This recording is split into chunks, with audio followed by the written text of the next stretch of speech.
We're all really, really busy. So are we ready to go? Yep. Okay, we're ready to go. So just so everybody knows we're recording. Is everybody okay with that? If not, speak now. We're recording. So this is part of a series of talks run by the Students' Union. So the Students' Union calls itself SUARTS. I hope you guys have seen that around. I did have it up there. And we also have a project called Maiden Arts London. And Maiden Arts London sells and promotes work by UAL students, so it's quite unique. We've received money from the Arts Council to put on an exhibition and have a series of talks accompanying the exhibition. This is one of them, and it's called Documenting Your Work. And the reason being, we have been asked by various students for help with documentation. We've referred students to the ArtQuest website, which Nicholas Caploni has actually done up a sheet of information specifically for you guys who've come here tonight. I know a few people who were able to recommend names to me of good speakers. So it all kind of came together. It's actually quite nice. Let's take advantage of the fact that there's so few of you here, in a way, because you can interject a little bit. You know, I don't think we should be as formal as if we had a big lecture theatre. Are you guys okay to be? Yeah, I think that's the way. I think if we keep it as discussion based as possible, then, so that we can have our presentations, and then as you think of questions, maybe ask them. Don't interrupt too much, obviously. I'm sure you're all very important people. So I'm going to introduce everybody to start off with instead of, as I say, interrupting. So we have Louise O'Kelly, who is going to speak first. And Louise is an independent curator and arts professional based in London. She is currently Art Forum's rep for the UK and Ireland and director of Block Universe, which you'll hear about. And it's a new performance festival for London, and it's launching in June. So Louise is really, really busy, and it's supported by Arts Council England as well, and in partnership with Kitchen New York. And we have Tina, who's going to speak after that. Tina went to Quain College, which was really nice to see on your bio, that, you know, somewhere a little bit regionally represented. But then went to Goldsmiths, so that's a nice contrast. And is director of No Show Space, which was set up in 2012. It's an independent platform to exhibit and publish innovative contemporary art projects. No Show Space offers practical support for artists to explore and take risks in their working practice, actively encouraging innovation, engagement with new technologies and new models of distribution. We have Alex, who I mentioned briefly, Alex Eisenberg, who's from the Live Art Development Agency of Orlando. And Alex works with performance video and web, and he's digital manager at the Live Art Development Agency, where he produces digital projects and initiatives.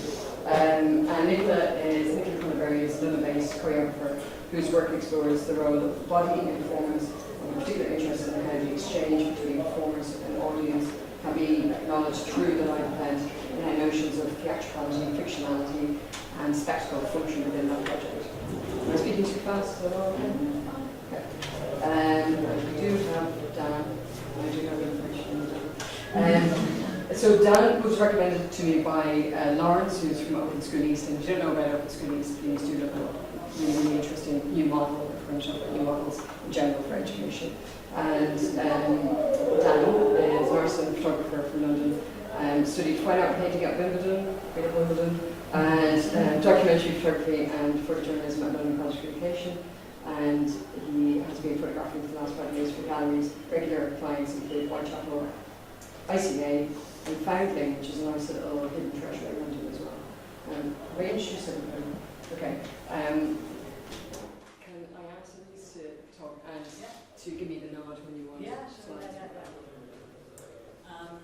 So yeah, I'm Louise O'Kelly. I'm going to stand a bit with my back to you just because that projector light is slightly blinding. But so as mentioned, I'm director of Block Universe, which is a new annual performance art festival for London, taking place this 8th to the 14th of June. So please do come along and support us.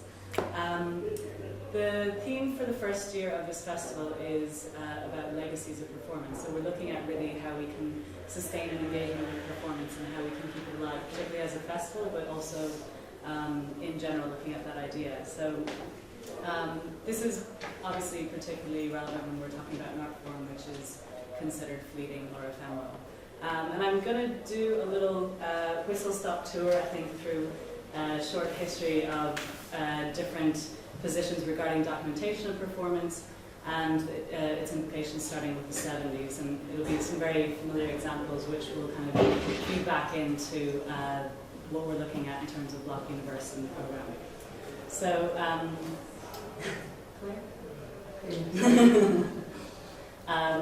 first we're going to look at Hannah Wilkie, who is a well-known performance artist coming from a feminist perspective.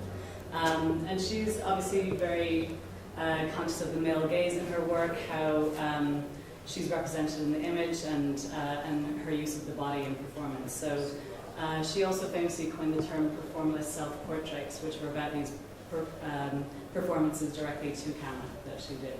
So I thought this work would be particularly relevant when we're talking about negotiating how we document performance. So Super Tart was originally performed at the Kitchen in New York as part of an evening performance.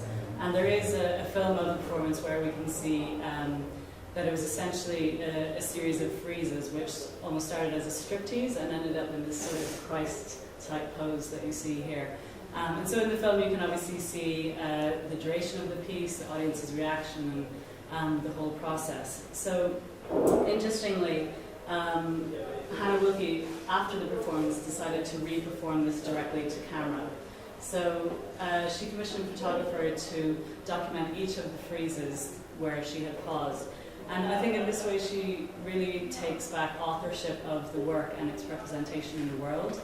And she, in that sense, I think she is also very conscious of the circulation of the image. So she's kind of taking back sort of her intention for the work and very clearly illustrating the process by which she went through. So I think this is sort of interesting when we're talking about circulation of imagery and its life beyond performance, which I think for Hannah Wilkie as well was also maybe contrary to many positions surrounding performance at the time, which was supposed to be sort of anti-commodification of the art object in a sense, which is something she also plays with her body as object. And then we'll go on to looking at Carolee Schneemann, Interior Scroll, which I think is a very well, I don't know this thing on the side, we can probably lose that if possible, but well, let me just get that here. So, I mean, this is obviously one of those iconic images of performance, and I think it's important to note how this performance, with maybe 20 to 30 people saw it, with a number of people that have seen this image.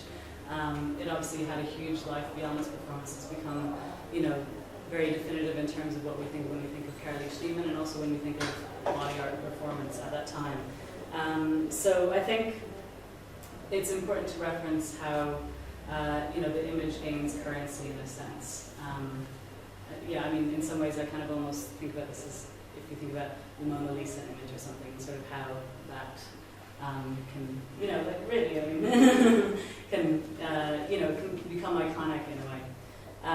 So then moving on to work of Anna Mendieta, I think this is another interesting point in terms of that relationship of performance with photography and the image.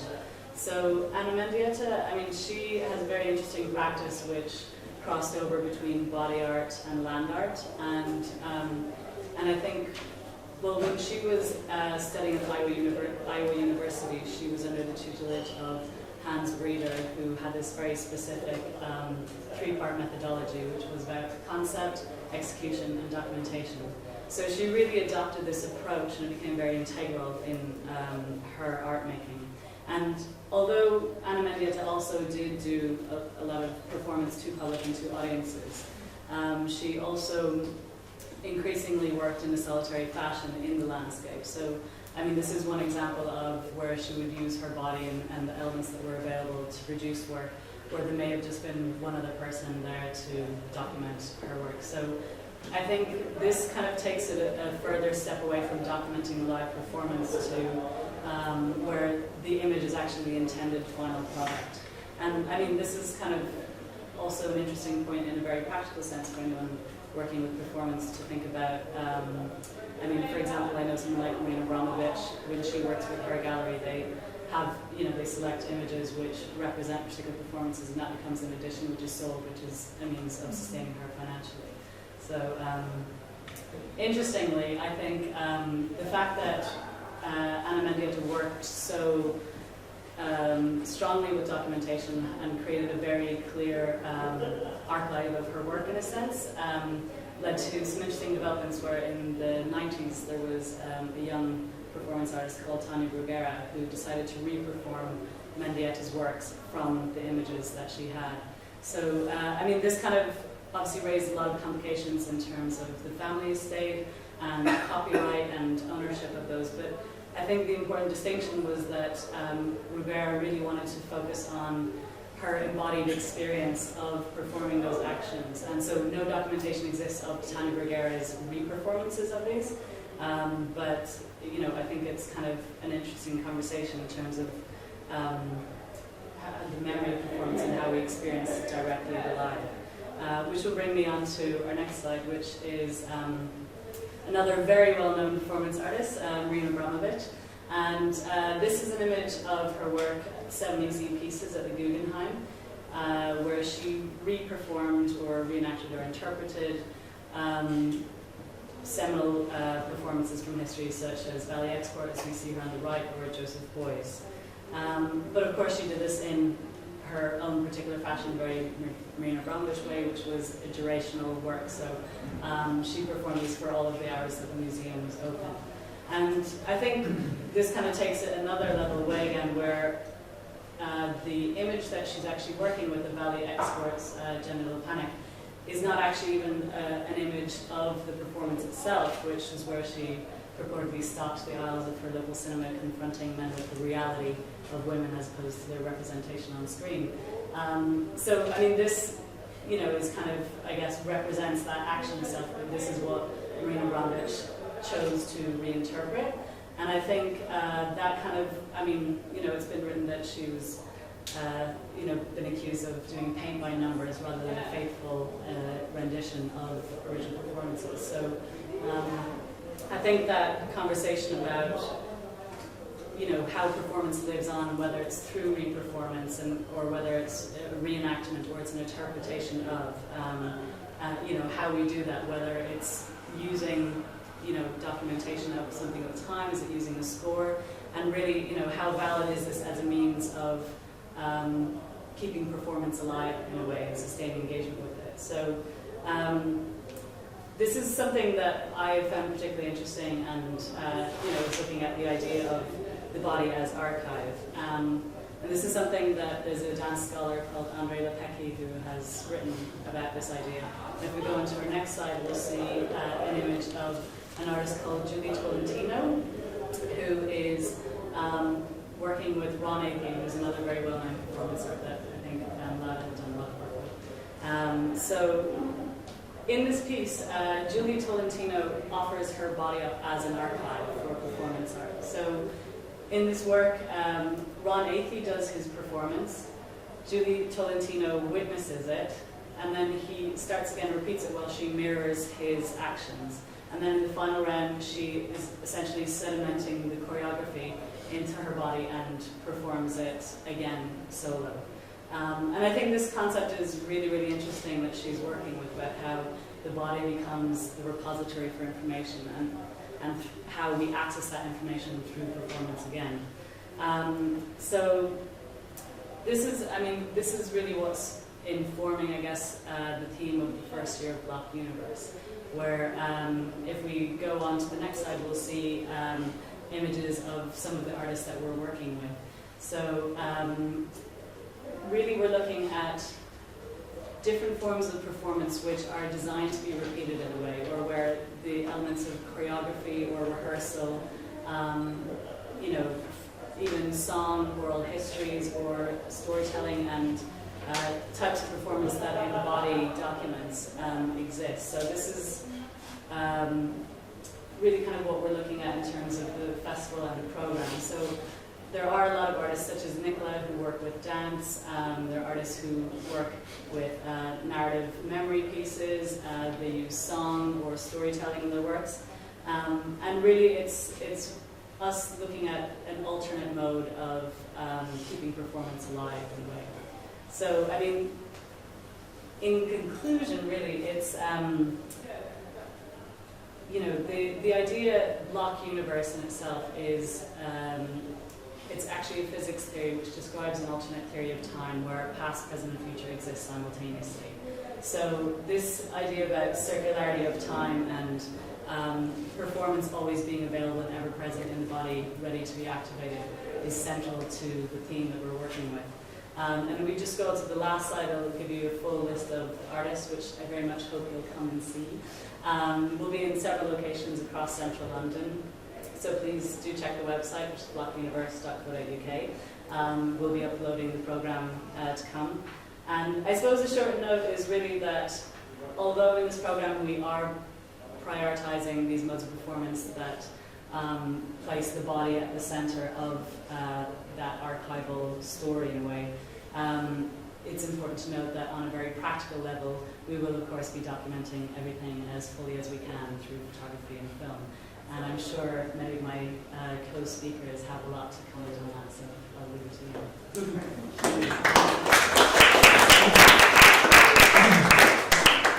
Just to say, as ever, I always forget things. Well, the idea was...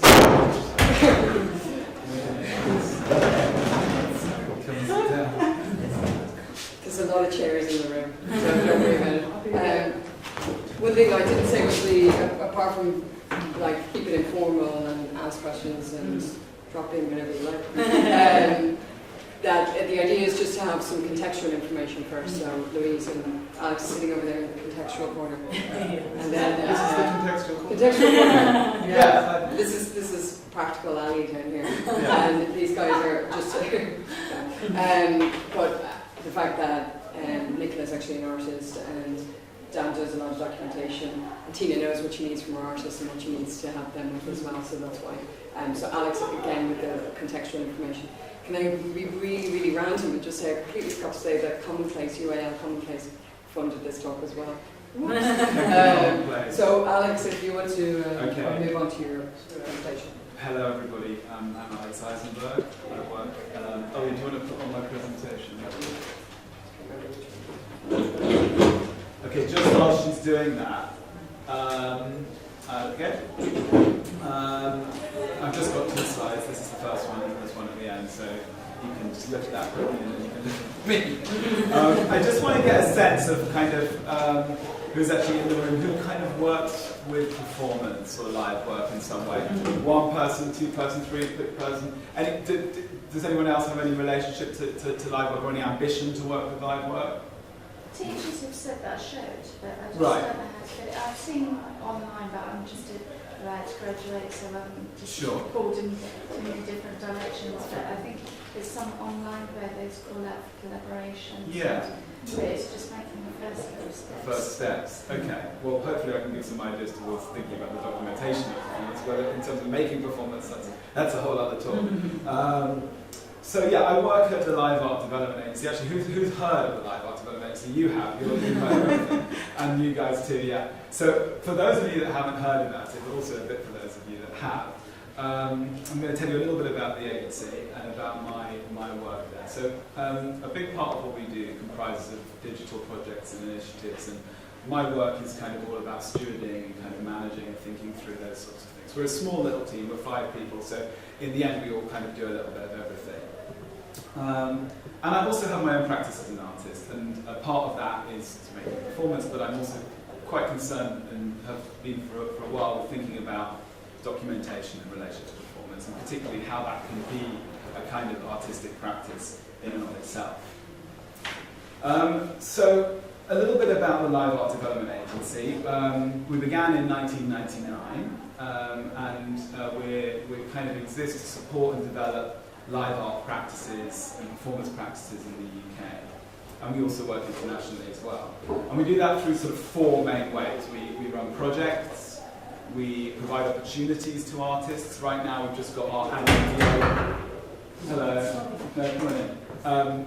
Right now we've got our annual DIY program, which is a series of professional development opportunities run by artists for other artists.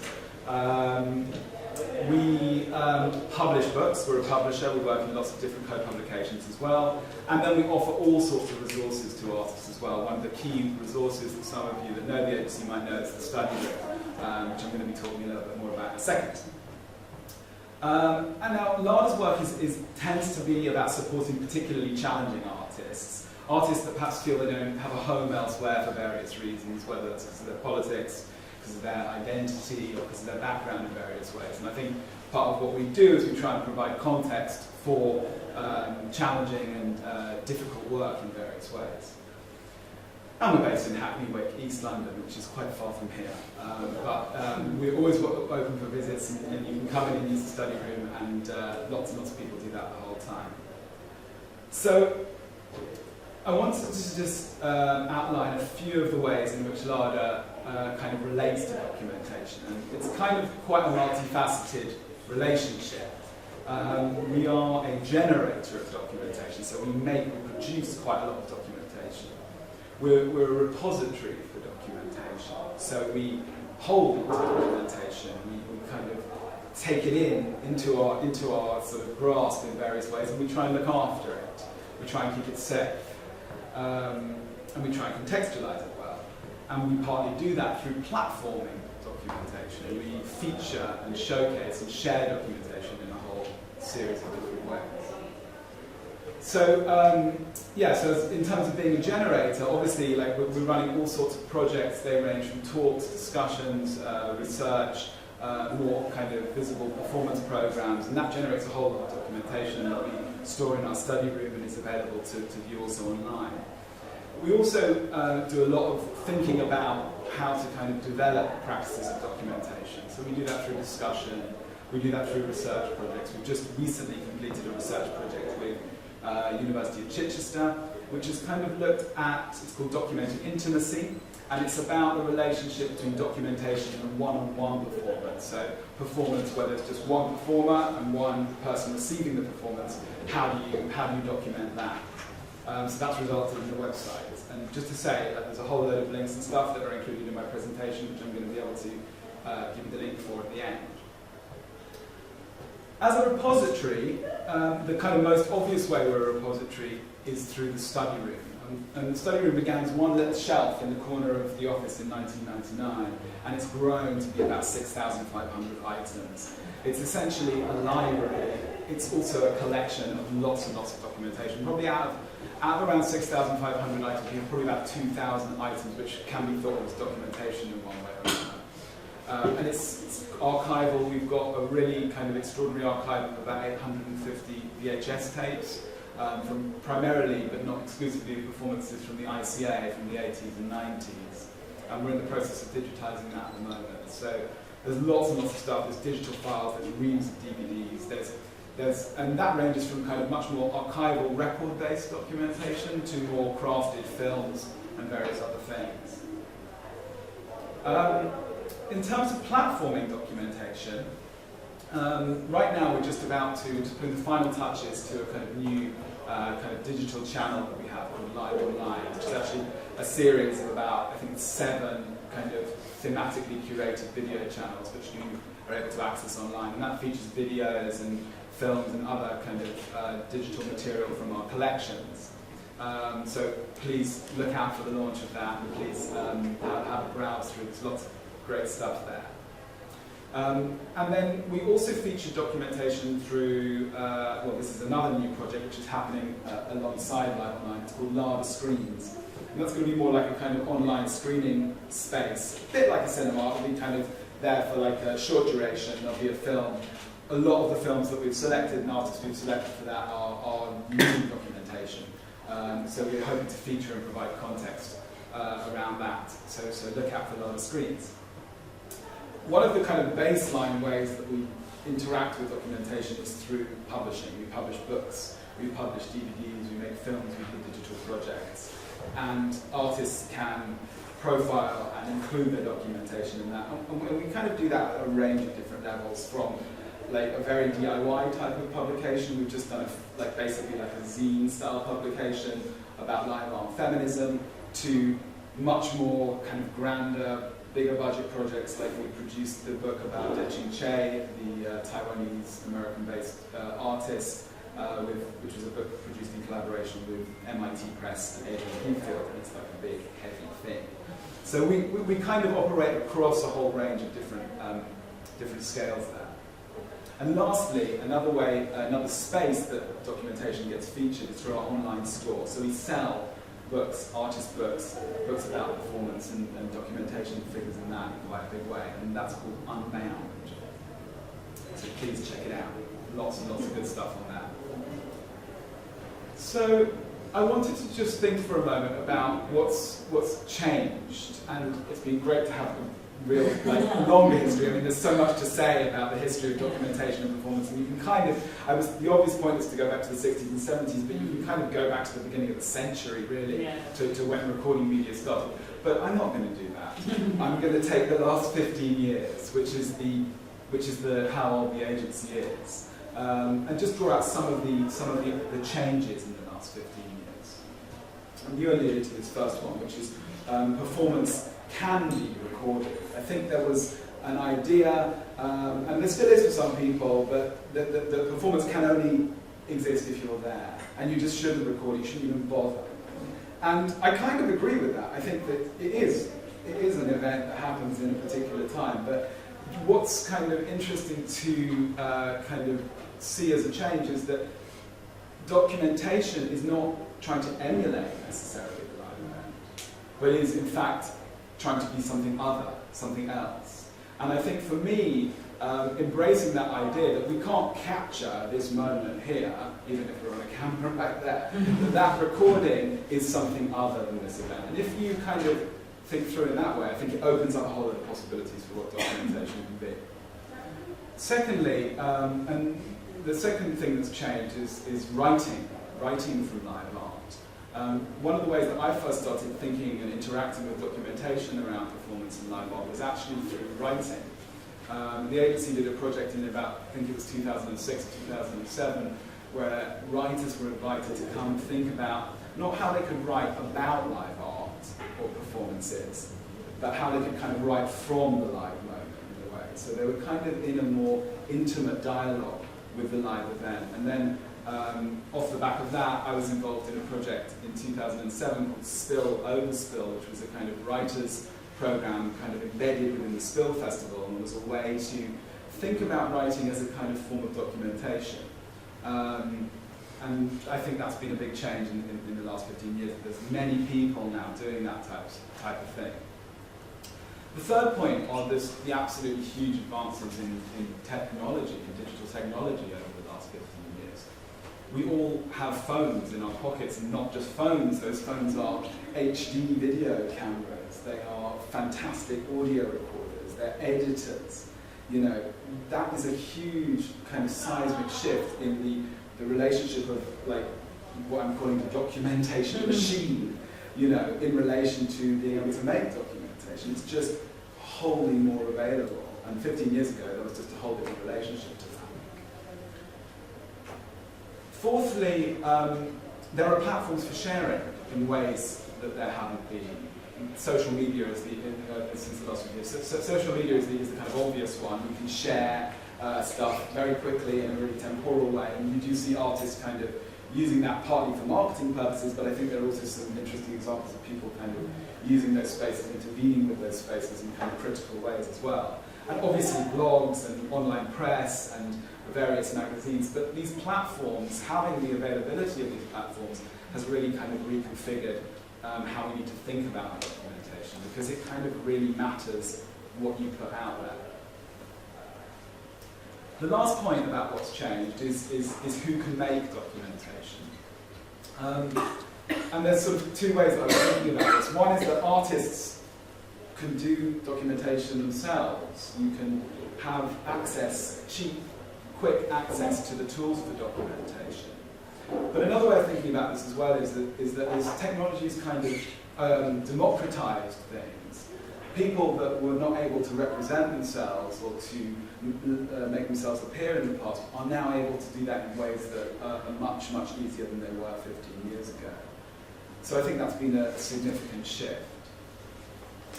So I also now wanted to think about what can we actually do as makers, as practitioners, in terms of our practice. And I just wanted to kind of offer a few approaches to documentation that have partly come from my own experience, testing things, trying things, and making probably a lot of mistakes, but also that come from things that we see at the agency. And I've got 5 points here. So the first point is to make choices. Even in the simplest act of setting up a camera at the back of the room and recording this presentation, there are a whole series of choices that need to be made. Where do you put the camera? Is it zoomed in? Is it taking this in? What's the sound like? And all of these can actually be seen as creative choices, I think, and really can affect the dynamics or the output in the end. So I just urge you to think about those choices, even if you think it's so simple. There's a whole set of considerations. And that's kind of approaching what I would call a kind of critical documentation. So documentation that is in some way critically engaged with itself and with its kind of wider frame. The second point is to make documentation integral. How can you bring documentation into a process from the beginning, so it's not just an afterthought?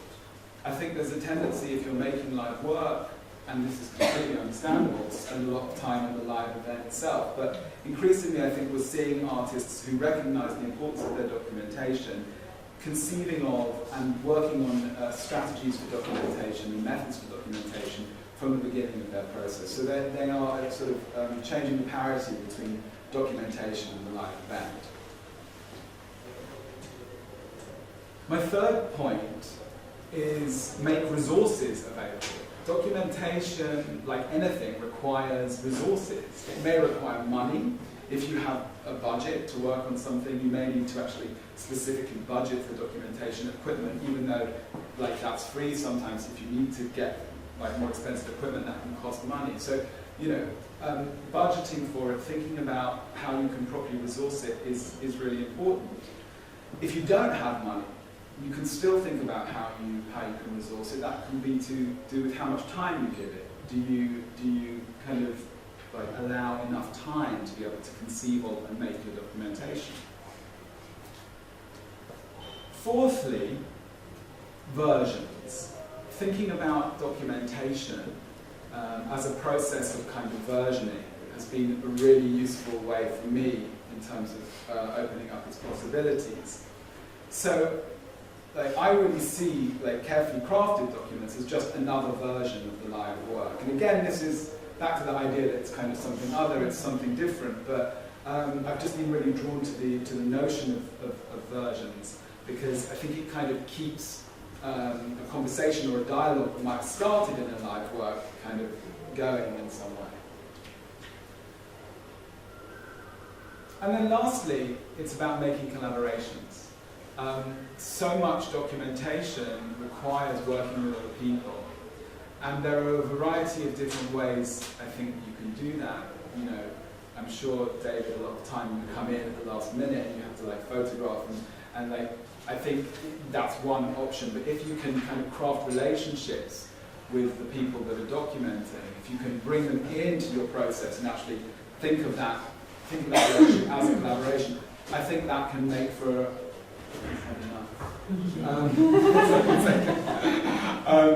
documentation just got too much. But so I think working with other people is really, really important. And if you really bring that other collaborator, or more than one collaborator, into a process, you can provide all sorts of alternative kind of perspectives on your work, which I think can be really useful. There's lots more I can say, but I'm going to stop there. So I've got a link. You can go to my second slide. If you watch the gorilla. Very much like Doug Fishbone's work. I don't know Doug Fishbone's work. So You mean Next bananas. an installation of bananas? it's worth saying that this is an artist called George Chakravarti. He's a British Asian artist who, this is a performance where he kind of is dressed as a gorilla originally, and he kind of dances amazingly, and it all comes off. He eventually does take the head off as well. But this is a link. This is liveart.co.uk, documenting your work. If you go to that link, you'll actually get access to all of my notes. I'll make those available. And then underneath, I've actually compiled probably about 20 or 30 links to other artists, to groups, to projects that I've been involved in, to photographers, to video makers, to events and exhibitions, both things that are coming up and things that have existed in the past. Importantly, to publications. There's some really great publications which discuss these sorts of things in a lot more detail, most of which we sell on Unbound. And then I've also put in some links to some archives as well. And if you want to talk to me at all about any of this stuff, you can get in touch. My details are on there too. Thank you very much.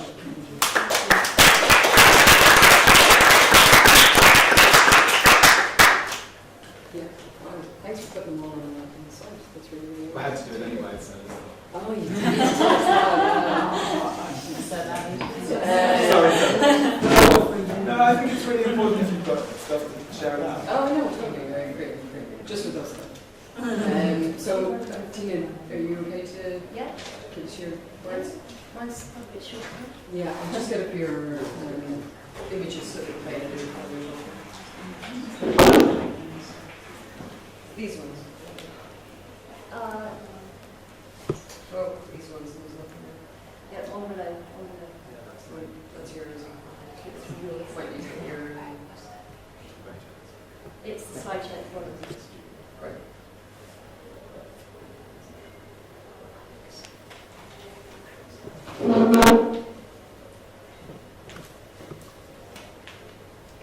Okay, so I'm coming from a very practical viewpoint in terms of I run a small project space in East London near Brick Lane, and it was set up in 2012, so we've been going almost 3 years now. I kind of started with a 5-year plan, but it's an artist-run space, and by that it's kind of we don't represent artists, it's a kind of project by project basis, so I'm always working with new artists, so I do spend quite a lot of time looking, using documentation. I use it to kind of find artists, and I use it also, I have to create it as well as one of the space. And we run, we just tend to do kind of solo shows. It's kind of like, I don't do group shows, it's kind of one artist at a time, it's kind of 5-week slot. So kind of that's the space, and I'm pretty much on my own. I do have help now and then, but and I have a little bit of Arts Council funding that I get sporadically when I apply for it and I'm successful, and then I can get a bit of help. So it's a kind of low budget, no budget kind of space, and I do what I can. So I'm going to talk about my experience of documenting, but also I've got 2 lots of slides here, and these are from 2 shows, one with Colleen and one with Daniel Sturgis, I think teaches. So and then I'll just talk a little bit about them afterwards. When I look at artists' work, I don't really expect great documentation of their work. I kind of just expect to understand what they're doing, and it needs to kind of be up to date. So it's good. It's not something that it doesn't have to be high quality at all. I think documentation it needs to be available so I can use it, so I can kind of grab it, so I can keep an eye on people. So that's pretty much how I use documentation. Understanding their work, getting a broad overview. And then for every show, I kind of document the show, and it's a fair bit of work, documentation. It's kind of something you think is pretty easy, but actually, it's a good day's work, I say. So, and I kind of come at it at all sorts of directions. Like to start with, like this was in 2013, and I think the artist photographed it, I photographed it. There was a video of it as well, and then in the end, because it was quite dark, the space, and quite difficult, because I had to photograph kind of pieces on the wall, as well as a kind of installation. I actually paid somebody to photograph it for me, and that was the first time I actually paid a photographer to install, not to install, to photograph the installation. So yeah, that was clearly both the future technologies in your hands. Yeah. So I do. If I have a budget, I will. It's good to pay for something. And Daniel actually introduced me to a very good photographer, Peter Boyd. But he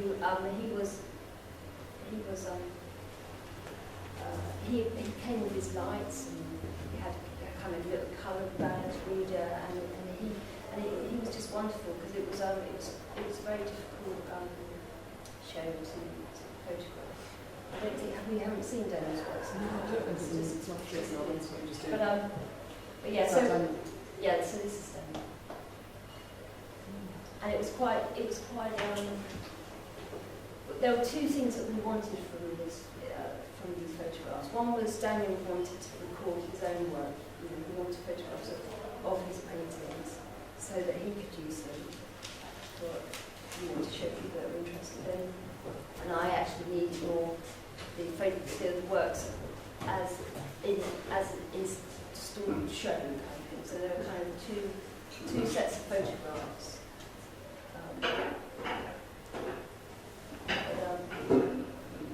The space is quite small, so there's quite a bit of distortion, and with all these lines, there's quite a lot of adjustment to the photographs to kind of get them square.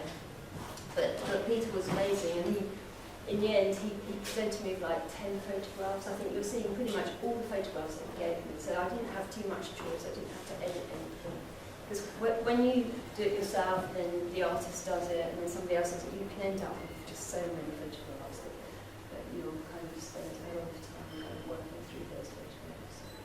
So that's kind of part of why it's so nice working with a professional.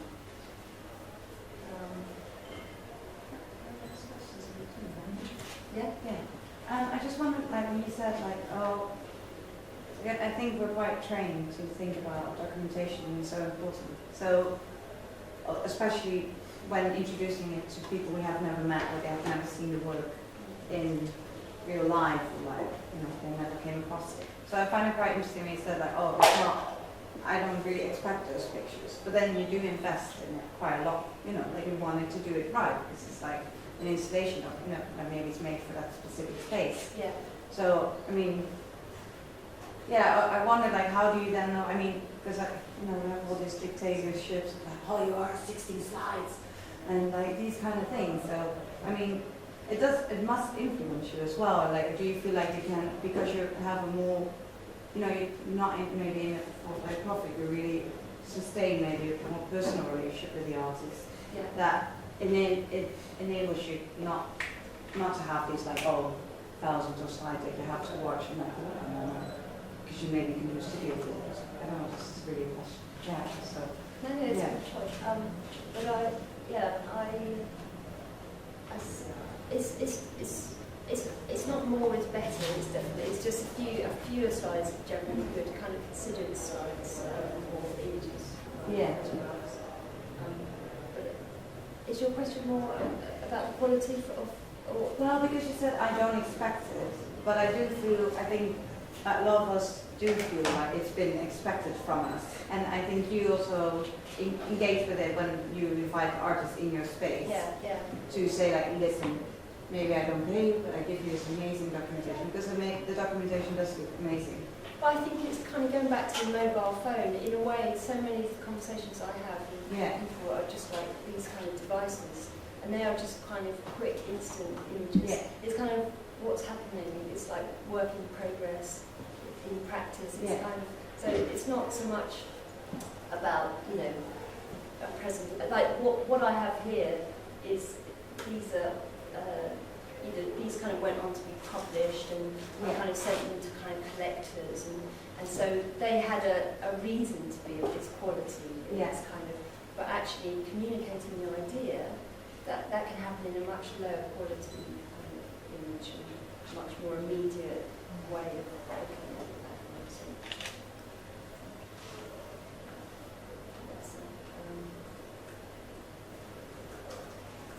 So in terms of the timing of documentation, I try and, the install happens, the opening, and then it literally, with that first weekend, I'll try and document the show.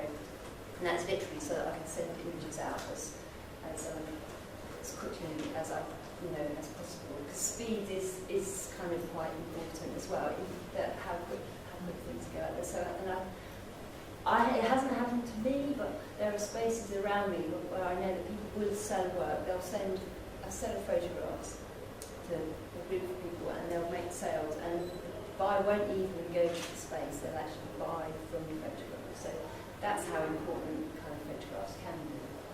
And I've heard also Instagram being quite important in terms of documenting work and how quickly it kind of moves back. So I think there can be a bit of a buzz. That's what the idea is when you have a show, is that people are interested in it. Kind of happens quite quickly if it's going to happen. But again, not always. So then it's only at the end of the show that I'll put all the images online, because at that point that's when I want to show people what the show is. So for people that haven't actually come to the space, because I hope to reach an audience that's quite a bit bigger than the people that manage to make it to the opening. And so I kind of build up an archive of content. And I kind of see documentation as content in a way, because I have a website that I'm just adding to all the time, and the more content I'm able to put up, the more people will go to it, and the higher the audience really is for it. And it has a life that just keeps kind of going on. We had a talk with Dermot Sturgis's show, and it's kind of interesting because it was a really well attended talk, but there are probably about 40 people, so it's not a lot of people. And then you kind of publish the video, and then there's a certain audience. But then the good thing is, once it's up there online, the audience the viewers just grow, and it's a steady growth, and it's not related to when shown. So it's good to kind of publish online.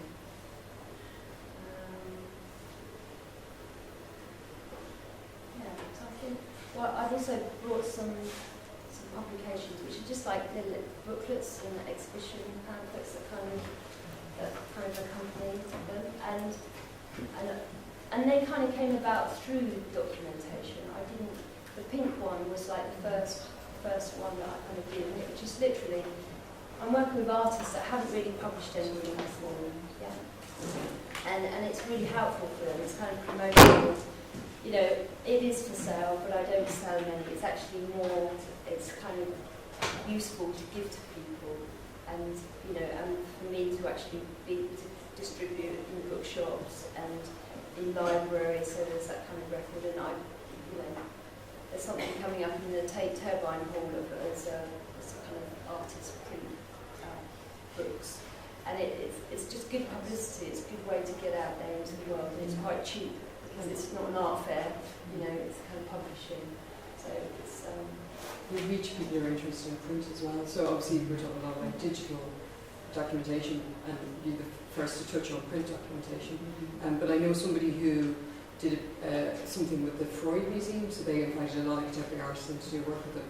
There was a pamphlet that she completely forgotten she'd even produced, and Joseph Kasuth comes out on it, and invited her to a show in Vienna, along with like Baldassari and Jenny Holzer, and these amazing people.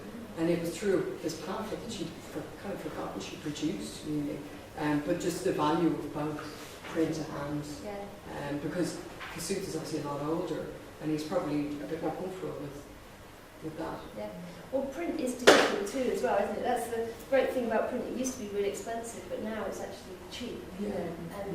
And there's less of it. Like there was a time when you get so much stuff, invitations through the post. Now it's quite unusual to get it, so it's actually But and then for my own, for myself, I ended up documentation. Well, we had a new gallery sign, which was an artist's project as well. Sorry, this is such a tiny postcard, but it was a great photo, and I've just turned it into a postcard. It's just kind of promotional, and I just use it all the time. But it's a director of Tate Britain who unveiled this gallery sign, so it's a really nice bit of promotional kind of thing. So, and that's what you can get with, it was a complete fluke photograph, and again, it was just somebody who wasn't professional. It was just done on a standard. But it is a strong image. I mean, yeah. I think that. But that's the thing, artists. It's about the artist actually, taking the image more than the equipment, I think. Oh yeah. Yeah. So that's when you said like in terms of high quality. Yeah. But it is still about having a, I want to see that. I think I'm feeling that's going to be good. We'll have quite a few questions for you, so maybe it would roll. I've got 10 already that I'm asking from what you said and didn't say in between spaces. So I might actually move on, so we have time for questions at the end. Yeah. Is it okay if Dan speaks now, because sure. I just have, I'm afraid nothing's really working for me on this, so I'm feeling the videos are going to be an issue, so hopefully we can figure that out at the end. Okay. So Dan, are you okay to give your tips and advice now? Yeah, sure. I've got this. Yeah. It's just me moving. Yeah, and feel free to put it on and then I'll just talk around them, I think. I know one is talk images there. They're all original. Yeah. Very helpful. I haven't. No, I didn't either. I didn't think about putting my name on the but anyway. So I'm a photographer and I document works for artists and I collaborate with artists and also provide photographs and documentation of events for galleries. You'll need to open all, otherwise we'll just do a slideshow of one. We'll do it. Look at this guy for 10 minutes. In Swanage. Just select them all and then do slideshow. Okay.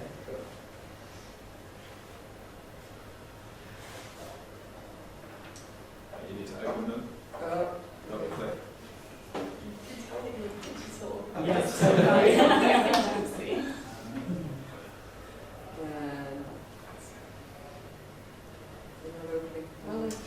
Just double click on the file name.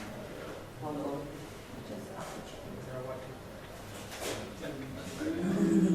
Open, yeah. Technology.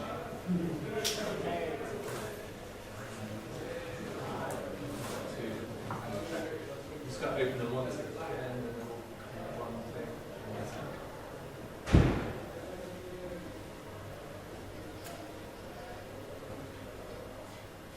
Apologies.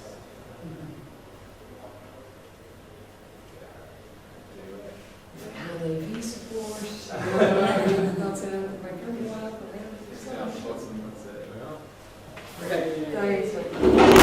Okay, cool. Right, So that's just going to go away until I can move away.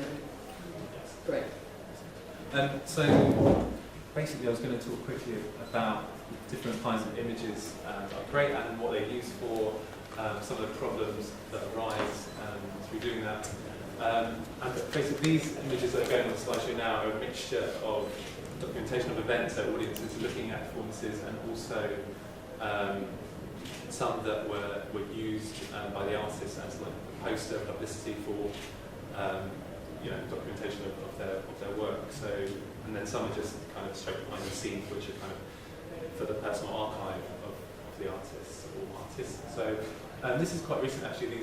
These few images are coming out from David Roberts Art Foundation, which is kind of installation and performance space by St. Clark. I don't know, it's still on at the moment actually, it's running until the 2nd of May I think. So this is the opening night, sorry that's not part of it. And so there were lots of performances going on the opening night in different spaces throughout it. I don't know if you know, it's quite a long kind of flowing space, so there's lots of things going on, quite narrow spaces to get through, so some of the issues are very practical around actually navigating around the audience and the performers themselves, and obviously without disturbing it too much and things like that, which is can be quite well. Because as a documentarian, you don't want to ever impinge upon the performance or kind of spoil it either for the audience or the artists. You don't want to irate artists. So communicating beforehand is kind of crucial and key, and trying to touch upon what Alex was saying about collaborating. So working with artists is actually quite a good process to kind of perhaps maybe attend a rehearsal or something. It's quite good, so you kind of know what to expect and what's going to happen basically. So you know where to be, you kind of talk through practicalities of what is a good overarching image of the getting a whole scene in that kind of encompasses or encapsulates the whole work kind of in one image, I guess, but also working through details and kind of close-up shots as well. So because I think I kind of enjoy the argument of just actually experiencing a performance itself and not documenting it, from not being a photographer's point of view, but actually experiencing something is great and everything, and having power is good also. But I think that a photograph can also offer, aside from the experience, a way for an artist to reflect upon their work. Years down the line, you might only ever do one performance. It's not, and you've got to get it right. There's a huge pressure on me to take the videos, and I don't screw it up. So working closely with someone is really, really important and really, really crucial. Besides all the other practical things, hammering out kind of, lighting. Is it inside? Is it outside? Is it a moving performance? Does the actual setting and staging of a performance change? Like Camberwell Centre, this is walking through outside, inside. So I have this problem of getting in front of the audience but not being in the performance, running ahead while things are coming towards me. It's all these different kind of concerns and problems that can arise during these events. But ultimately, it's really satisfying trying to kind of capture on this, because I've got the kind of trying to document for the artist's personal archive, as I said, and then there's also the publicity for the maybe the institution that represents that artist, or trying to think about I guess kind of piquing people's interest without giving too much away. That's the kind of benefit I think of stills. And I don't do film or quick disclaimer, I don't have a video or do film performances. That's a whole other skill that is great, but it's not what I do. But I think the power of the image is it's a mental one as well. There's things that can kind of stick in your mind and kind of suggest things many, many years later. So and I think also the collaboration with our audience, our audience watching the boxing match.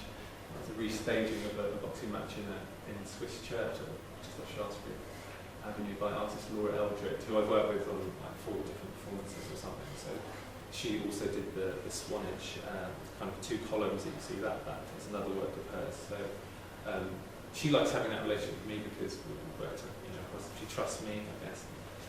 She invites me to rehearsals, we discuss all different kinds of things, and doing the portraits for the performance. She collaborates with non-professional performers or groups who are local to wherever she's working. So it's really just all about communicating and I guess being just clear about what's expected of you. What else was I going to say? Other insightful things. I think that's mostly it really. I don't know if you want to do much. That's Perfect timing. yeah. Just Great. Great.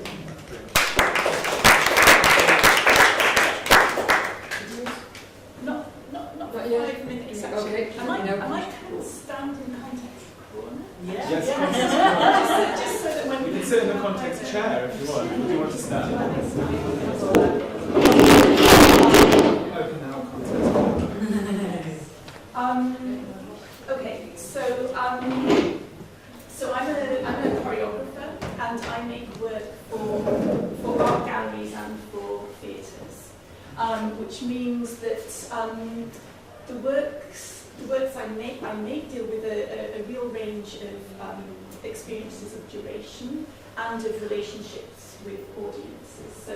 So some of the gallery works I make are designed to be running for the hours that the gallery is open, with visitors walking by, seeing other works as well. And I also make theatre works which are, might be a 1 hour piece in a proscenium arch theatre with an audience sitting in rows from the beginning to the end. So, and also all of the work that I'm making is in different ways discussing relationships with spectators or the nature of exchange in the live event. And so these different conditions and the subjects of the works themselves raise a whole range of challenges and possibilities for documentation. But it feels important to acknowledge at the start as well also that and it touches partly on what Alex was talking about, the possibilities that documentation brings, the certain potentials that documentation brings for extending the thinking that's already at work in the pieces themselves. So I'd, we could generalize by saying there's this kind of two approaches or two basic kinds of documentation. There's lots in between, but there's two basic kinds. And perhaps the first kind is more perhaps what Tina was talking about, which is the documentation that you're creating with an aim to finding a future for your work, a really practical purpose. So documentation that you're likely to send to curators or programmers or to introduce people to your work, either that specific piece or your practice in general. And that's probably going to be documentation that in some way accurately captures particular appearances of the work or aspects of spectator experience or contextual conditions. Which might be the sort of more, I think perhaps the sort of photography and film documentation that is often associated with the word documentation. But that there's another approach as well, that the second sort of basic approach to documentation might be that which takes a different form, that somehow captures the essence or expresses the essence of your practice. So it could be, this is thinking of documentation as more performative rather than representational. So it could be that when I consider what's at work in my practice and the kind of thinking that it's doing, that I might decide that producing a zine is the most appropriate way to sort of extend the ideas of work. But of course, that's not going to be very useful for Tina if she's thinking about whether she wants to put my work in her space, because she doesn't know what it looks like from a zine that's more conceptual. So sort of offering those as the two sort of basic differing approaches to what documentation can be, and thinking of the latter, the sort of zine idea as more generational, as in it's generative. And actually, I'm going to mention Alex, when he was talking, spoke about a project he had done back in 2007, and I think that's the first time we met. Yeah. Was at that time, and I loved this project that Alex was doing, which was the writing project he mentioned, and it was, correct me if I'm wrong, I'm going to describe it from my memory, which was that he would go to see a show, and he would take his seat in the audience, and he would turn to the person next to him, who would be a stranger, and he would have a conversation with them. And he would ask them what had brought. I think you started by asking what brought them there that night. And it was about expectation. It was a conversation about expectation, yeah. What they expect of the show. And then what existed afterwards was a transcription of this brief conversation with a stranger who happened to be in the audience of the event. So as documentation, what you don't have is a response to the event because it hasn't happened yet, because all these conversations occurred at the start. But as an example of documentation as a more generative possibility, I think this is a really lovely example of rethinking or thinking in other ways how we can work with it. And I also thought I would drop in, just for another sort of specific reference, another relationship to documentation being one of resisting it, but not from the perspective of performance, only exists in the moment. It's sort of it's only performance because it becomes performance because it disappears. But I wanted to mention Tino Segal's practice of not recording images or resisting any kind of material detritus at all from his working processes as an extension of his artistic practice of dematerialization within art galleries. So not only does he not allow film and photography, he doesn't sign contracts with galleries, he has them notarized, they're only spoken contracts. So this is because he's trying to, it's part of his critique of the object becoming commodity within the contemporary museum. So another example of a relationship to documentation extending the thinking work in the art itself. But I'll move on to talking a bit about my practice and my relationship with documentation. And I guess the main thing to say is I haven't resolved my relationship with documentation.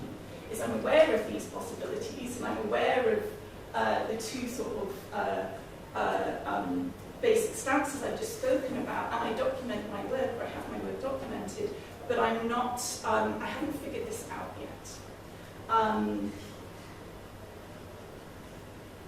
So I document my work through photography and film, usually. I also write, I do academic writing around my work, but I'll leave that aside for now. And I'm going to talk about, I'm going to show some video documentation this evening, which I kind of chose because I knew there was a photographer on the panel, so for sake of variety. But also, I work with a videographer called Susanna Dietz, and we have a really great relationship. And so, this has come up in, Alex was talking about this, Dan was talking about this. Having a strong relationship with the people documenting your work is a really essential thing, I think. And by a good relationship, I mean, we've done several jobs together now. We talk a lot. Susanna comes into my projects as early as possible. So initial, even in at the point of initial conception before practical work has begun, often I'm in conversation with her, just to let her know how things are developing. Often, though, budgets determine the level of exchange we can have. If I'm on a limited budget, then we can't indulge in all of that. We discuss the nature of the work and we talk about the practical possibilities. But very basically, that's what we cover as preparation for her coming in to do the recording she does. And we have a history now, which means we have shared language. She's familiar with my approaches, I'm familiar with hers. And we've done some experiments together as well. So we have these really useful shared references. So I'm going to show excerpts of short show reels or trailers that I asked Susanna to make, and they're of pieces that were very different in their nature. So for each, I asked Susanna to create a trailer of around 5 minutes. So I was really prescriptive about the form, but that's because that's the kind of thing that I get asked for. I know that's what I will need. And I'll talk about them one by one. So can we go to practice first?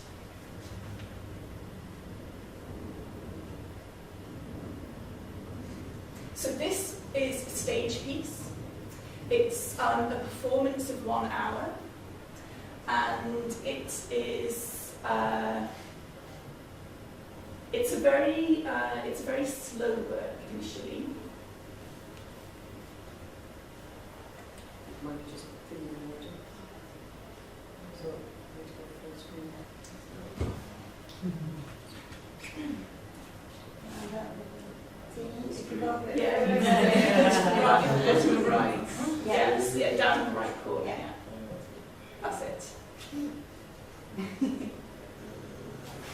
Right, so it's a work that's very, very slow. At the beginning, there's a lot of stillness, and there's a lot of very simple movement. And one of the effects of the stillness and the slowness in the theatre is that spectators look around. They get a bit bored. They see the whole image and they see the detail. They have time to spend with what's in front of them. So one of the first challenges for the documentation was how, given that this is a 5-minute trailer, how you deal with this relationship of duration and slowness. And this is where Suzanne came up with the idea for the split screen. And as you've seen already, what you often have is the image that has the whole or most of what's visible on stage combined with a close-up, and also that they're moving at different speeds. And so that's one way she dealt with the possibilities that duration brought spectators in the live event, and how she translated it into a condensed film. What's happening in this section now is she's combining two different moments within the piece. So it's a duet. There's only 2 performers, but she's using the split screen to bring out the sort of the consistent rhythms and the different cycles of repetition that were at work in the piece, and achieving that by bringing 2 separate parts together. And this was a moment in the performance where it felt very important to have the whole image available.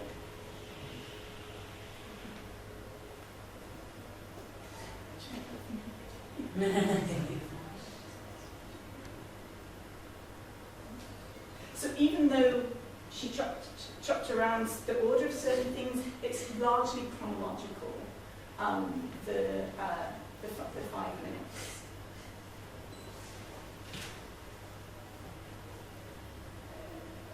So I think maybe we can move on to the next one. Question. Oh, sorry. Oh, I thought I didn't. Yeah. When you're doing this as a spectator, do you have permission when you're shooting? When you're creating a space for an hour, you were basically. It was a public performance. Right. Yeah, and the camera was at the back, but she had also filmed a dress run as well. So she had a set of close-up shots and she had the line shot as well. Right. Yeah. Is that what you Yeah, so you had to basically get an authorization to move around and shoot at Trinity Loudon, because at Trinity Loudon they say go to filming sometimes. We had to be in the sound booth there. Yeah. So when, yes, they don't allow camera in the space when there's a public audience. So during the dress run, she was able to move around. And we also had a stills photographer in the dress run as well, but we have an audience. The audience is important though for the sound, because there's moments when, in the section you just saw when they were rolling, there was a little bit of laughter. So it was important to have some audio. But yes, when the public were there, we had to be in the sound booth at the back filming from there. Yeah. So moving on, this piece, Assembly, this is a gallery work, and this work posed a very particular challenge for filming, because, and also the stills photography as well, because the way this is filmed at Nottingham Contemporary. We showed this piece at Nottingham Contemporary. And it's in a gallery space, as you can see, but spectators have to come through the door to get into the gallery. And they're admitted into this piece one at a time. And the way the piece works is that every time a spectator enters the room, a performer enters the performance. And that performer will only perform for as long as that spectator watches. So lots of people can watch it at once, but the experience of being in the room, the experience for spectators is entirely predicated on the fact that one of those performers is performing for them. It's absolutely about the dynamic of exchange, and great, this trailer. It's a very, very challenging work though, and there were lots of things we wanted to experiment with in developing this but didn't get a chance. So maybe, yes, we can play it now. So again, one of our strategies was to film it to show the trailer right from the start. So this is the first spectator coming in and the first performer.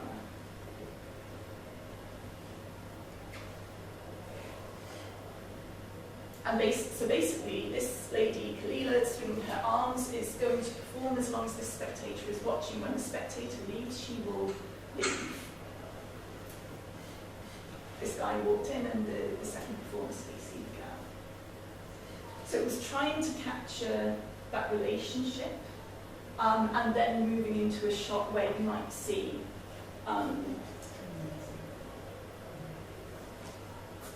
more performance. So now times the number of spectators has to correspond. It's absolutely equal all the time. So then we have shots like this where you have the back of someone's head right in the foreground, and I think the part of this moment. Oh no, it's a different section. So again, obviously moving between shots where we have some of the spectators in there. Trying always to have moments where we can see the mechanism. What's the audience? Sorry. That's on purpose. No, it's not on purpose. It shouldn't be stuck. No. Was the audience told not to cross the line, or did that go automatically? So it was, well, it wasn't too strict. I mean, we say you're invited to be in this area and that one. It was usually lots of toddlers would run into the middle of the performing area.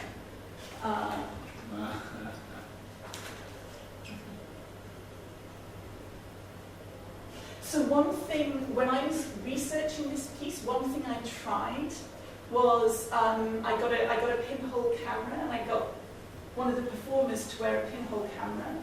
So we might have footage from inside the performer experience, so we might have footage then of the spectators watching.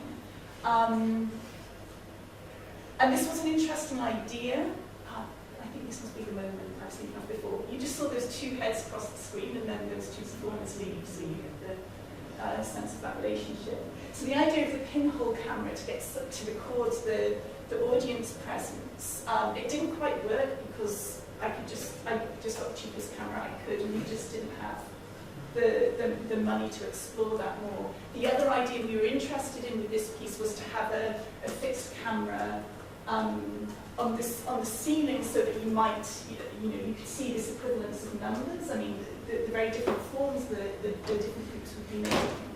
But again, we face certain restrictions. We would have liked more cameras as well.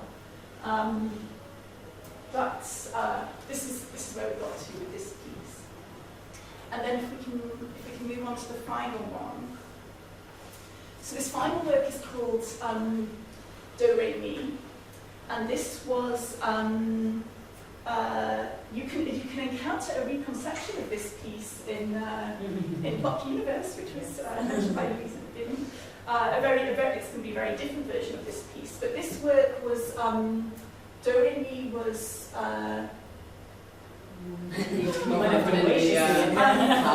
The password is Do Re Mi, D-O-R-E-M-E. Spelled differently. So this piece was shown as part of a group show called Mirror City at the Hayward Gallery, which was on from October through to January. And it was part of a group of a group called Volumes Project, which was a group of choreographic works. And all of our works moved through the gallery. They weren't presented as performances. It wasn't something with a beginning, middle, end. It was just works that were present amongst other works. They just happened to move through.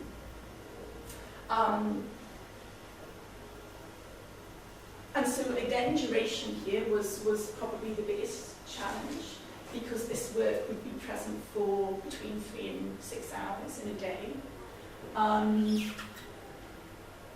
and it's constantly conversing with the static artworks which are part of the exhibition. But another really important thing to capture, and which comes up a bit later, is the kind of casual disregard, actually, that certain visitors express. That typical sort of gallery wandering. There's a great image coming up of someone standing right in front of it, just texting on their phone, and there's this big, massive sort of rolling towards that. Which maybe we won't be able to encounter.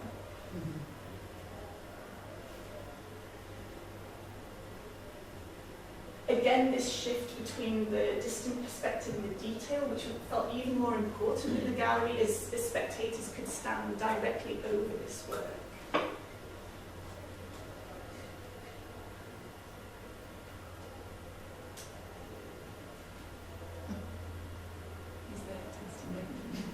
I love this.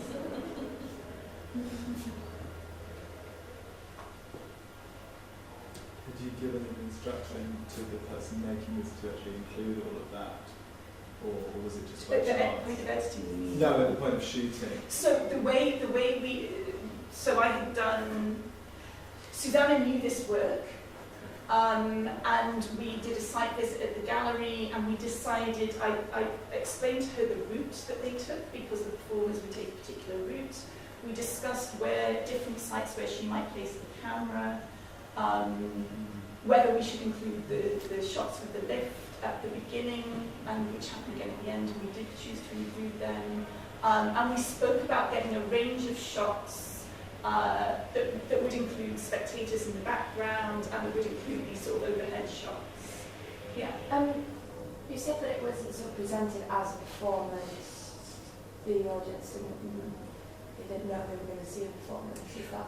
Well, it's more that, so one thing we were interested in this project was a certain concern that live work often appears as supplement to other forms in art galleries, specifically. And so we were interested in ways in which the choreographic works we were presenting wouldn't take on that status. And one way to do it was they were all works that constantly moved through, that didn't need to be seen from the beginning. And we didn't quite have enough money to be present the entire time the gallery was open, but we presented work for 6 hours a day. Did the presence of someone there filming it then alter the nature of the sort of, because then having someone there documenting the performance was changing the nature of the performance? Well, I mean, yeah, of course, yeah. So whenever the documenting became part of the performance as well. Yes, so someone there. Yeah. I mean, always, whenever a filmmaker or photographer is present, Dan spoke before about trying to be subtle, but I mean, even being subtle doesn't. I mean, I've spent so much time in performances, particularly live art performances, which might be one-off events, and they are defined by the presence of photographers and the sound of clicking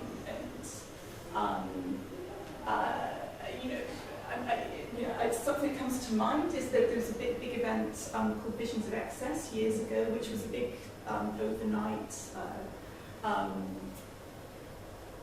night in the tunnels at London Bridge, and there were a huge number of live artists. In fact, I think 180 did the work that you documented.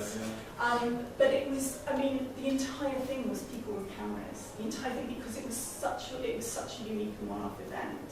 But it became completely defined by the presence of cameras, which weren't regulated. So always, of course, it's an uncomfortable thing.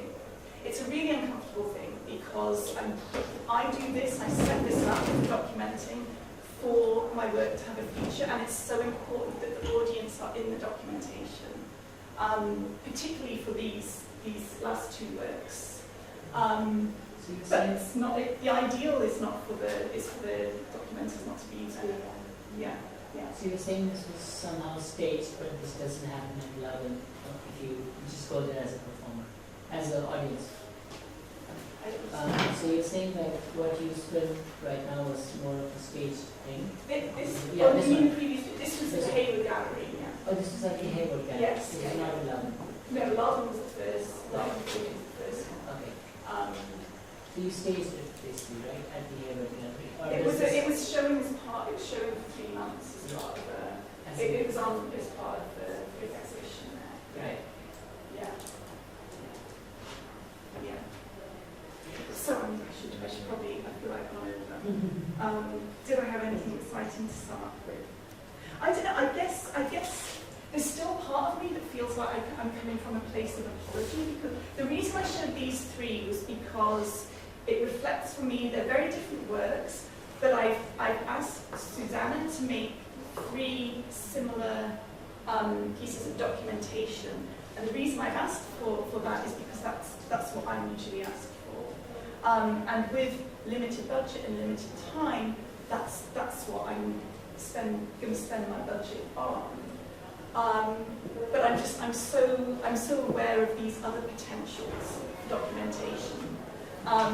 So I guess that's why I say I'm sort of standing here with an edge of apology, but also this is the conundrum, and also that the possibilities of documentation aren't necessarily the points of research for my practice. And it would be very easy to spend lots of time creatively exploring documentation, and actually I've chosen a particular form for my work, for what that form does. And I enter it with particular inquiries, and they happen not to be focused on documentation. That's not to say I can't make the experiment, but part of what I'm weighing up is, it's in there as well. Do you think as an artist, have to make a decision whether they're documenting for sort of more of a sort of commercial, or to be able to keep your work on, you choose not to document for it to... I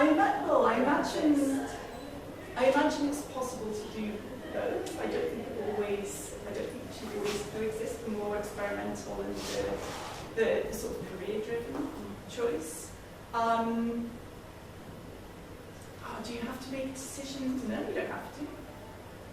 It's, these things evolve, these things grow, and as Alex was saying, it's a particular moment, and all kinds of platforms and media are available to us, and it has to be about what makes sense in relation to your practice, and your relationship to your practice being represented through another form. Practicalities come into that, whether you're thinking of sharing that with someone like Tina, or whether you're using it to further your own understanding of what you do, is going to inform what direction you go with it. Should we open it up if anybody has any questions for any of the speakers? So Just going down to the New York. yeah, go for it. If anybody needs to go to the toilet, feel free to go to the toilet. That's allowed. Absolutely. Yeah.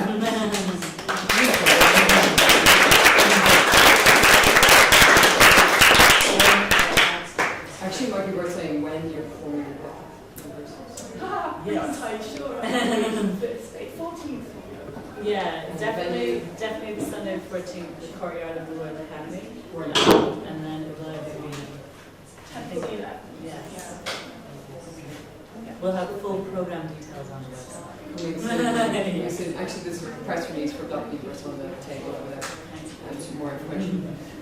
So, will I start with questions, or does somebody want to jump in? Somebody scratched their head. That was confusing. So I have a question actually for Tina. So one of the things that I wanted to know, I don't know if anybody else did, but they obviously use installation to show whether something is a vinyl or a photograph or a video. But how else do you, what are the tricks or what are the tips that you could give for when people are actually trying to decipher or help their audience decipher what is what? So what is the format? What is the medium that you're talking about? Other than using installation or something like that. So, because one of the images, it could have been a photograph or it could have been a projection. I didn't know. Yeah, no, there was a screenshot. But I think the thing with video is it's quite easy now. If your work is video, you know, you don't want to then just put video in line because that's the work. You know, you have to protect it, and also you kind of need to be in control of how it's seen. But then, so often with the video, we do a series of stills, so it's photographs, and just kind of see the difference. Good quality photographs help with texture when you're looking. You want to actually see beyond the image, you actually want to see the materiality of it. So that's where good photography comes in. And then, well, we use audio recording quite a bit, but that's always for our performance. And I have to say that's by far the hardest. Recording live, it's really, that's where we always come across problems there. Something generally goes wrong that we haven't thought about. So actually when you're doing an installation and recording that, you've got a lot more options to keep coming back and trying again and get it wrong. I thought, maybe like an important point I thought as well was when you were saying about how, I mean, you photographed it, the artist photographed it, or, you know, then you have a professional photographer coming in, and actually, you know, I was curious to hear that you really saw the difference as well in that, and maybe the value of having something documented properly. No, absolutely, and it brought so much because we started off with no funding, then we got some funding, and then you can actually, I hadn't really anticipated what difference funding would make, but actually, you know, from having good photographs, we suddenly had Charles Sarchi in the space looking at work, and you know, that hadn't happened to us before, and it literally was a response to the photographs. It was that straightforward. I think I should just clarify also, because I completely agree how important it is to kind of work with a professional photographer, and indeed I actually do a lot of documentary photography similar to David, not Dan. Sorry.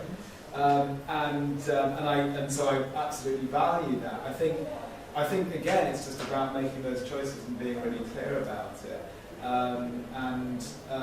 You know, because I was sort of speaking about the presence of the kind of iPhone and stuff, and of course, I mean, you can actually get really good photographs. And in fact, Apple are running an advertising campaign. I don't know if people have seen all about how good the photographs are on an iPhone.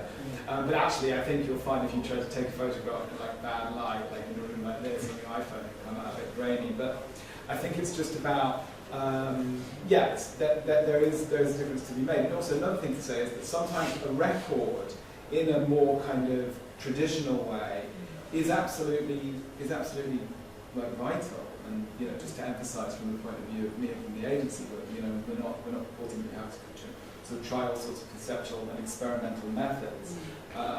It's just that you might do that as well as record it in a more archival way.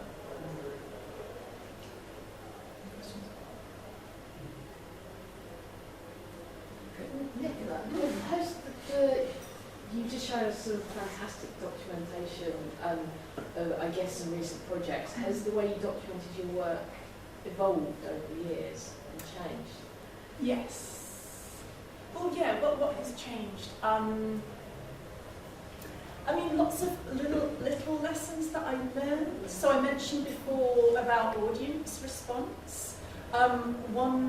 A previous piece I had done in a theatre, I only had the dress run film, the tech run film, so because we wanted to use several cameras and then of course there was the piece happened to generate quite a bit of laughter at different points, and it was completely dead on the documentary, and it was also because it wasn't, you know, these weren't obvious gags. It was something that really built up in the moment of performance. So watching the documentation, you might not anticipate that an audience were really laughing out loud at those particular points. So that was a massive lesson learned, and it's a film I just don't like using for that reason. It feels misrepresentative, importantly. It feels misrepresentative for that reason. That's why, you know, this is live work. It's about the other people who are in the room as much as the thing being looked at.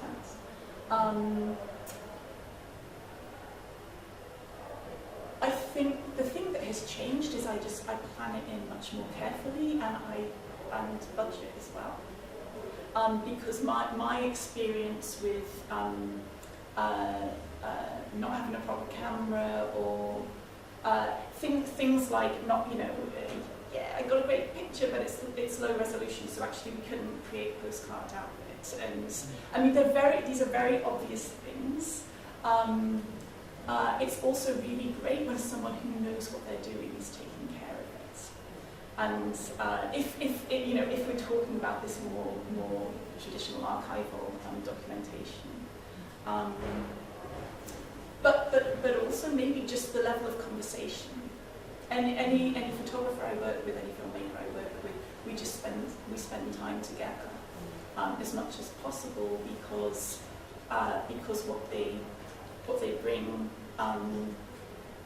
because it is a conversation. The work you make together is a conversation, right? It sounds like it's become part of your planning process. It's an essential part of your process as any other part of the stage. Kind of, it's become something that you think about. It's not, There's one thing that just come to mind, and this is absolutely not the case in Nicola's work, but sometimes you can get really good documentation of a really bad piece of work, particularly with photographs, because in a photograph, of course, something can look remarkably visual, and in fact at the agency, like, we've got most of our documentation is actually video. We do have an image archive, but we don't actually work with that all that much, because so often, and we've got many photographs by many professional photographers, but that's much more stuff that tends to be used for publicity and marketing purposes. And so there's a kind of interesting negotiation there between the kind of bad performance, good documentation, and so do you see that quite a lot? I wonder, because it's kind of like at the proliferation of images through smartphones and how we're all on Instagram and all that, whether that is actually encouraging work which is more visually appealing, work which is summed up in a photograph which can then be shared, and that currency that goes with that.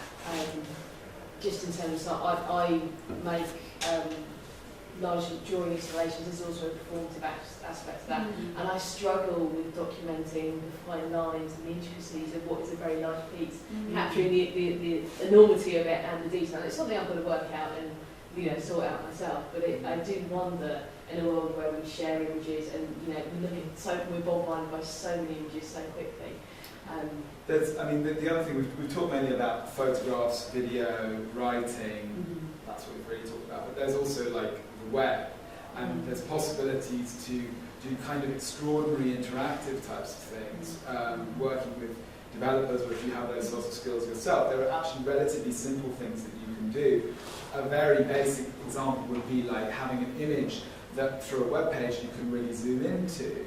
I don't know if people are familiar with the Google Art Project, which is a sort of online kind of gallery museum, and they basically created a technology that was really about painting, about being able to zoom in phenomenal detail to the Mona Lisa or to a Monet.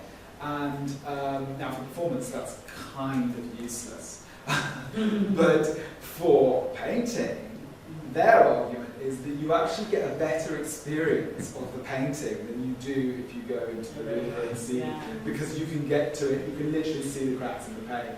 So, there are constantly new forms being created for documentation to be actually interactive with. That's kind of quite exciting.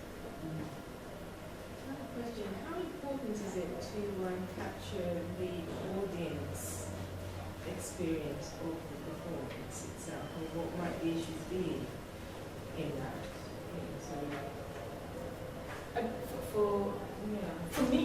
For my work, it's very important because, for example, with the work assembly, where there was a performer per spectator, that was a very particular relationship, and it forms the foundation of the experience of the work. So again, it would feel, I'll use this word again, it would feel misrepresentative to not include that audience relationship. But it completely depends on the nature of the work, and it does raise these issues that I think you brought up of sort of intruding and co-defining the nature of the event if the camera is present in an obvious way. Does the audience have to be informed about that? Yes. Is it captured? Yeah. Usually yes. Yeah. But I mean that's covered if you put a sign outside. But things like consent are important. I've been in this situation before where we created documentation of an event at the agency, and somebody actually emailed me up more than one occasion saying, sorry, I asked that question, can you not use that part? And of course that's sort of, that means we can't use the whole thing. And so it's, consent is an important thing. I actually have a story from another perspective in relation to consent, which was doing a work once that involved non-professional performers. Can I tell this story? Yes, and there was a vulnerable person who could not have their image anywhere. Again, being in a position of having filmed the work, it was impossible. I mean, also, we edited our documentation so that this person did not appear. But it made a tricky task far more complex, far more difficult, because if that person at any stage came into shot, we just couldn't use it. And so these other kinds of unexpected issues come up as well. So consent on the part of spectators, but also depending on the nature of the project, on the part of the performers as well. And then practically, there's lots of information about getting consent online, how to do that, types of release form and all that. Because some people just get a little bit freaked out about that, but there's lots of info online about that. Well, that's actually, I'm just thinking, people who came in late won't know that this is being recorded. Are we live on an internet website? Whoops. It is really important. I should have told people that that is actually a mistake. Is anyone else watching, Raina? I don't know. Oh, you don't. Well, people could say stuff. I did already about this institution. I now apologise. I completely forgot myself that we were being recorded. So thank you, UAL. I really support you and you support me. So, any other questions, or is it, because it's great to have these people here, you won't happen again. But I have asked people to stick around a little bit. It might be like one bottle of wine and one bottle of beer left. Any more questions? Has anyone seen the pink book? We haven't seen The it pink given book. out. Like, Ah, yes, things are circulating. I think is that not on the table? Also, in terms of In terms of circulation, over here are some booklets about the agency over the last 15 years, and some sort of other leaflets and some bookmarks. Please help yourself to those. And that's for this Okay. one. And you know what, I'm going to point out the fact that there's some people who we work with Made in Arts London here, and also to, I'll say thank you to people, that's what I'll do. So thanks to Camilla, who we've been working with for a long time, for coming and helping promote, and Netta is also here as well, but I don't know if she knows that she's being recorded, sorry. And thanks to Nalita for helping out, and I'm going to do my the proper thank yous now to Student Union, which is basically represented by me at the moment here for this talk, Made in Arts London, which I've mentioned a few times and will continue to do so, UAL Commonplace, which is a really nice little platform actually that UAL put out there a couple of years ago, and it was for students to upload generate their own content about their life at UAL, and that's that's still going, gets less attention, but hopefully it'll get more. And the more involvement they have with the student union. We have Arts Council funding, so thanks very much. Arts Council is absolutely brilliant. There's always a badge of kind of respectability as well as the actual money in my mind anyway. And thanks to Camberwell for letting us have the space. Thanks to Rainer, This Is Tomorrow, for helping us record. And as Tina said, there's a whole conversation about the fact that this is a series of talks and we're trying to record them and realising the importance of recording the talks as well. 18,000 students at UAL, 18 if we're lucky here in these talks. I obviously am going to thank the speakers. So thanks Louise very much. So this is Louise O'Kenny, Block Universe, and Alex Eisenberg. It was recommended by Arts Admin, I must say, who've helped as well. Nicola Colaberi, who you'll be able to see at the RA on the 14th of June. Tina Spear of No Show Space. No Show Space in Bethnal Green, a beautiful little street called Gibraltar Walk, which is gorgeous. Get down there, and now it has a sign with the door, so you can't miss it. And Dan, and I'm not sure if I'm pronouncing it well. So Dan Will.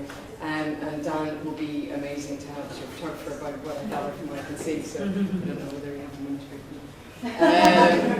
exactly, yeah. So thanks very much everybody, and stick around for whatever booze is left and whatever questions you have. And this is Lily, yeah, just speak to me. Oh, it's feedback forms. Thank you so much. Yes, we need feedback. So if you can fill in the feedback form on the table over there, please. Thank you very, very much. That's really important to us.